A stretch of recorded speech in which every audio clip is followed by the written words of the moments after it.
Alam niyo mga kapatid yung Pangilinan Law ba yun? Yung 9344 ba yun? Ang dapat na mangyari doon, magkaroon ng pagbabago doon. Dapat pagka yung bata nakagawa ng krimen, ah ako sa opinion ko, 12 years, between 12 years and above, and 18 years old, between 12 to 18, pagka rumal-dumal yung ginawang krimen, dapat siya makulong. Pagka naman hindi naman karumal-dumal yung krimen, dapat pa rin siya makulong. Pero may facility dapat na ikukulong siya. Hindi mo siya ihahalo sa normal na preso, pero may facility na talaga magtatanda siya. Kulungan pa rin. Hindi yung ilalagay mo siya sa foundation, pakakainin mo siya doon. Hindi, dapat merong separate jail. Jail pa rin ang tawag para sa mga batang yon. Yung buhay ng mga presong nakatatanda, ganun din yung dinadanas nila doon sa loob. Pero hindi nga lang sila kasama sa matatanda.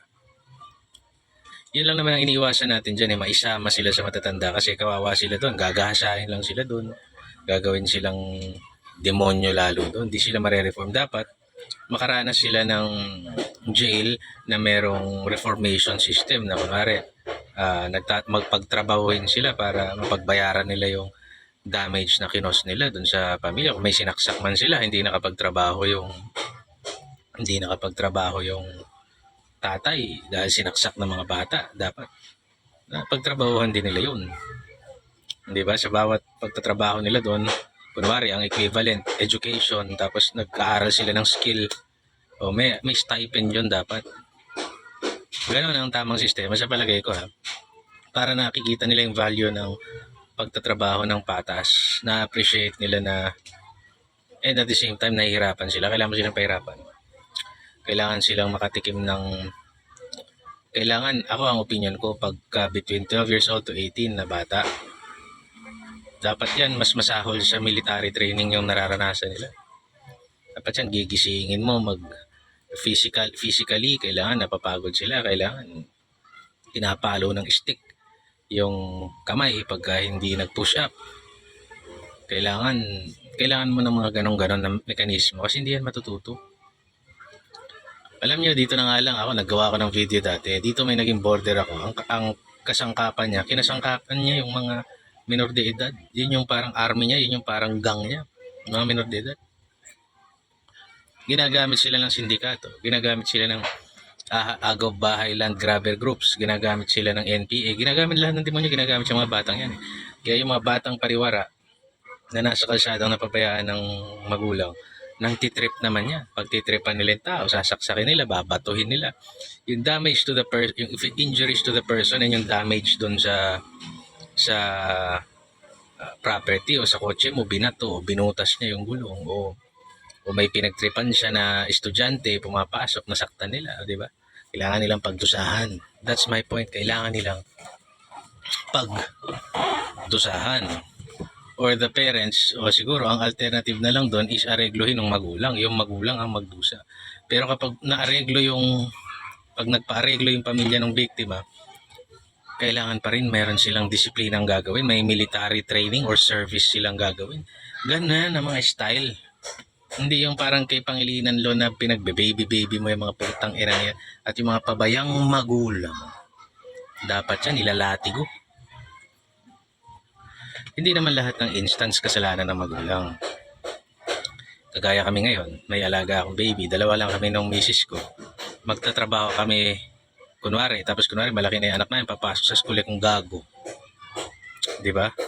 Kailangan pagdusahan namin, kailangan latiguhin ako pagka nanaksak basta yung anak ko ng tao doon. Dapat latiguhin ako ng mga 10.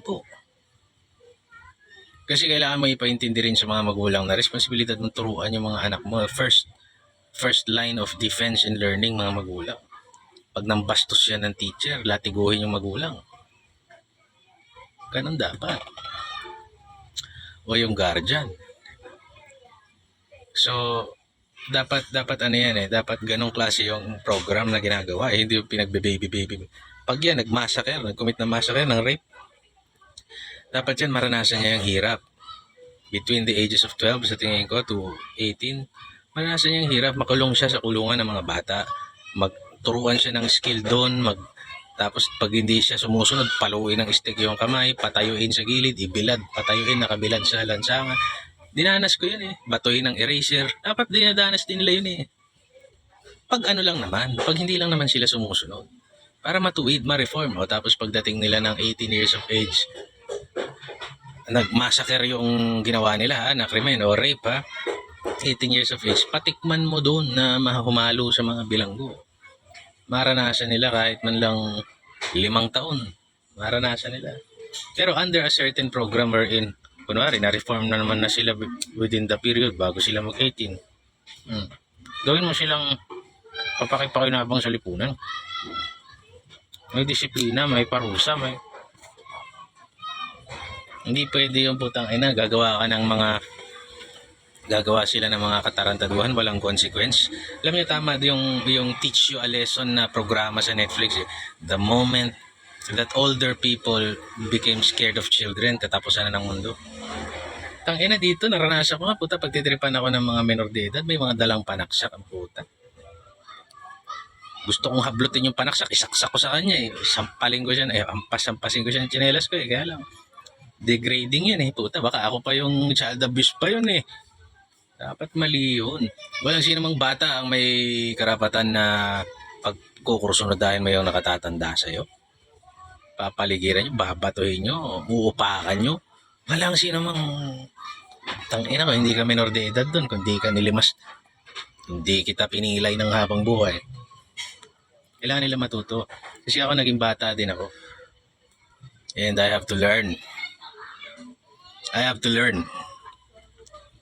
May inupakan akong noon na mayabang siya. Grade 6 ako, I was 11 years old. Tinawagan kami, papupulis daw ako. Buti daw, teacher yung tita ko dahil pakan ko siya sa service. Diba? Mali ko yun. Doon ako tumuwid kasi ipapupulis ako kundi lang daw pinakiusapan ng tsahing ko sila na wag ako ipapulis dahil inupakan ko yung bata. Mas matanda ako ng 1 taon doon sa inupakan ko na Amerikano. Napagkayabang-yabang. Pero natuto ako. Kasi pag ginawa ko pa yun, pwede ako ipapulis. Diba? God bless you.